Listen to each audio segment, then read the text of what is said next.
अस्सलाम वालेकुम। कैसे हैं आप सब? मुझे उम्मीद है ठीक ठाक होंगे और खैरियत से होंगे।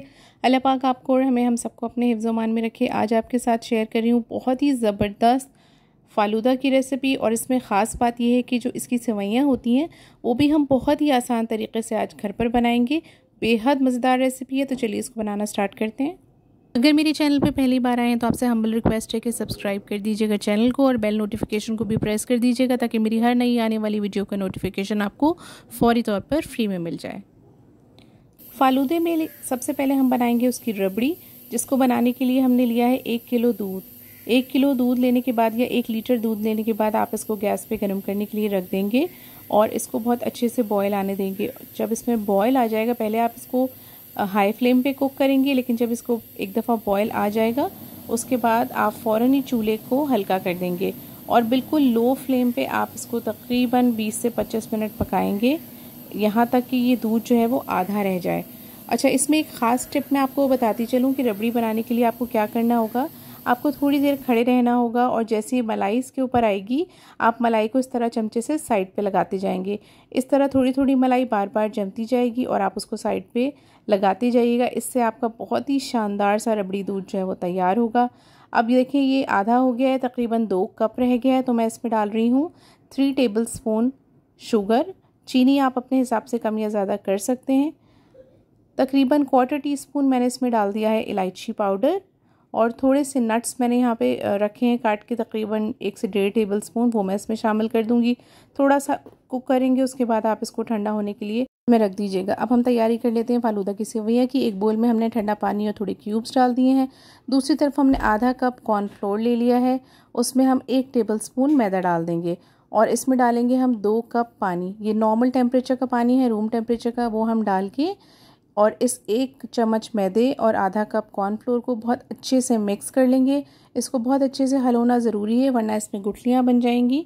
अब हम इसको गैस पे रख देंगे, यानी कि चूल्हे पे रख देंगे और लो फ्लेम पे इसको कुक करेंगे। आप देखेंगे कि जैसे ही आपने इसको गर्म करना शुरू किया है फ़ौरन से ये गाढ़ा होना शुरू हो जाएगा। आप इसको मुस्तकिल हिलाते रहिएगा, बिल्कुल भी छोड़िएगा नहीं, वरना ये बहुत ही अजीब सा मलगूबा सा तैयार हो जाएगा। बिल्कुल चलाते रहिएगा इस तरीके से और आप देखेंगे कि बिल्कुल 2 मिनट के अंदर अंदर ही ये बिल्कुल गाढ़ा हो जाएगा और इसका जो कलर है वो थोड़ा ट्रांसपेरेंट सा होने लगेगा। आपको सिर्फ इतना पकाना है कि इसका कलर थोड़ा थोड़ा ट्रांसपेरेंट सा होने लगे।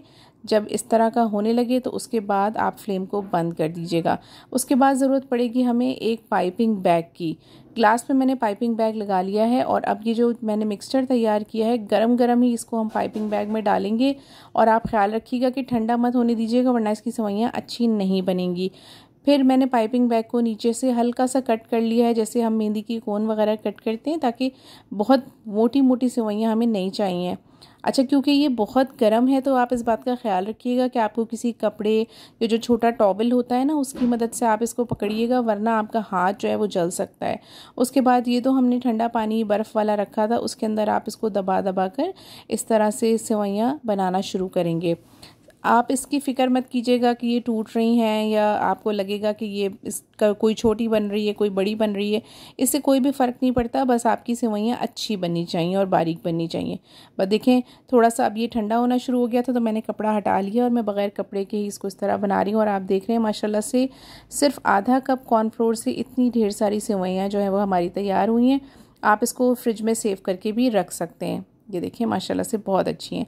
अब हम अपनी सर्विंग स्टार्ट कर लेते हैं। मैंने यहाँ पे 2 वाइन ग्लास बना लिए हैं। मैं 2 सर्विंग्स आपको बनाकर दिखाऊंगी, लेकिन पहले मैं आपको एक फिनिश करके दिखा देती हूँ ताकि आपको समझ में आ जाए। अच्छा, मैंने यहाँ पे चिया सीड्स ले लिए थे और ये देखें वो सेवइयाँ हैं जो मैंने फ्रिज में रख दी थी, अब बहुत अच्छे से ठंडी हो गई हैं। थोड़े से नट्स यहाँ पे लिए हैं, पिस्ता बादाम। चिया सीड्स मैंने लिए थे 2 टेबल स्पून और उनको आधे घंटे पहले पानी में भिगो दिया था। और रेड कलर वाली हमने ली है जेली। जेली बनाना तो सभी को आता है, मैंने रफ़ान की जेली यूज़ की है।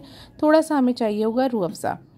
ये देखिए मैं थोड़ा सा रूह अफ़ज़ा नीचे डाल रही हूँ।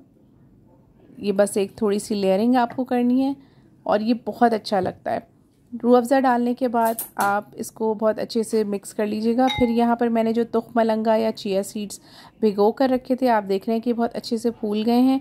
कुछ लोगों को पसंद होते हैं ज़्यादा, कुछ को कम पसंद होते हैं, तो जैसा आप पसंद करें उस हिसाब से आप ये तुख मलंगा इसमें डाल लीजिएगा। लेकिन बहुत ठंडी तासीर होती है इसकी, तो डालेंगे तो बहुत फ़ायदा देगा। मैं इसमें यहाँ पर 1.5 टेबल स्पून के करीब डाल रही हूँ। अगर आप बहुत ज़्यादा पसंद करते हो तो आप ज़्यादा भी इसकी क्वांटिटी ऐड कर सकते हैं, कोई मसला नहीं। अच्छा, ये वो रबड़ी दूध है और ये देखिए माशाल्लाह से देख रहे हैं आपकी कितने अच्छी अच्छी सी मलाई इसकी गिर रही है और बहुत अच्छा सा गाढ़ा हो गया है ये। अब इसमें मैं डालूँगी फालूदे की सेवइयाँ, इसकी थोड़ी सी लेयर लगा देंगे, ये देखें इस तरीके से। उसके बाद हमने यहाँ पे जो रेड जेली लेके रखी है, आप जेली अपनी मर्ज़ी से ले सकते हैं। मैंने यहाँ पे क्योंकि रेड को ही प्रोमिनेंट किया है तो मैं रेड ले रही हूँ। आप ग्रीन भी ले सकते हैं, रेड और ग्रीन दोनों मिक्स करके भी ले सकते हैं। और अब मैं इसमें डाल रही हूँ होममेड वैनिला आइसक्रीम। इसका लिंक मैं डिस्क्रिप्शन में दे दूँगी, आप घर में ही बनाइएगा ताकि साफ़ सुथरी अच्छी मेयारी चीज़ आप अपने घर वालों को खिलाएँ। और फिर इसके बाद हम थोड़ा सा और रबड़ी दूध इसमें शामिल कर देंगे। अच्छा, आप देख रहे हैं इसके अंदर कितने अच्छे फ्लेक्स आ रहे हैं, जो मैंने आपको बताया था कि मलाई को आप साइड में करते जाएंगे, ये उसी वजह से बने हैं। थोड़ी सी हम ऊपर जेली और डाल देंगे ताकि थोड़ा सा कलर और ऐड हो जाए। आपको पता है बच्चों बड़ों सभी को ही ये जो स्ट्रॉबेरी जेली होती है वो बहुत पसंद होती है। उसके बाद जो मैंने नट्स कट करके रखे थे ऊपर से हम वो डाल देंगे। आप इसमें अपनी मर्ज़ी कोई भी वेरिएशन कर सकते हैं, नट्स चेंज कर सकते हैं। इसके अलावा आप टिन फ्रूट्स चाहें तो वो भी ऐड कर सकते हैं। और जनाब ये ऊपर से थोड़ा सा रूह अफ़ज़ा हमने और डाल दिया और ये ज़बरदस्त सा ख़तरनाक फ़ालूदा हमारा बिल्कुल रेडी है सर्व होने के लिए। भी पसंद आए तो फ्रेंड्स के साथ शेयर कीजिएगा। अपना बहुत ख्याल रखिएगा, दुआओं में याद रखिएगा। अल्लाह हाफ़िज़।